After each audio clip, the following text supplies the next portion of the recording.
паспорт мына, илгерки паспортубуз. Бир да бир кыйраткан жеринде бир защитный элементтер толук эмес болчу да. Муну эгерде мен кааласам, мен деле жасап алсам болот эле да. Жасалма паспорттарды билесиңер, террористтердин колунда жүргөн, башка өлкөлөрдөн келген мусулман динин кармангандар ушул паспорттарды сатып алып, жасалма паспорттарды ажылыкка барып келип аткандар бар да, Кыргызстандын атынан. Бүгүн дагы бар ушул паспорттар менен барып келип аткандар. Бүгүн дагы. Не кылыш керек да? Биз мына өзүбүз мондай паспортты чыгара баштадык. Муну да жасаганга мүмкүн эмес. Бу да бир дүйнө жүзүндө 10 өлкөлөрдүн 10-дугуна кирген паспорт мына. 10-дуга кирет. Муну эч ким азыр жасай албайт. Муну жасайм дегендер адамдар. Анткени баягы корголуучу элементтери абдан көп мунун. Канча бир 12 элемент кошулду окшойт да мурункуга караганда.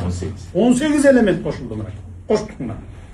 Жасоого мүмкүн эмес дегенде. Мына азыр ушул паспортту уже дүйнө жүзү бизде признавать этип, бардык өлкөлөр эң туура деп 10-дуга кирет деп. Мисалы 10-дуга кимдики кирет? Америка кирет, Россия, Кытай, Европа өлкөлөрү менен мына биз дагы кирдик могу менен. Түшүндүңүздөр, э? Тех паспорттар дагы мынакей. Мурда мондай болчу. Муну деле любой жерден жасап алса болот эле. Компьютерден да чыгарып жасап алсаң, анан сыртына тиги подвалдар бар го, метролордо же бизде деле жанагы подземка, ошолордон сыртына чаптатып алсаң болот эле. Эми тех паспорт мынакей. Кичинекей, жөн эле кадимкидей эң ыңгайлуу.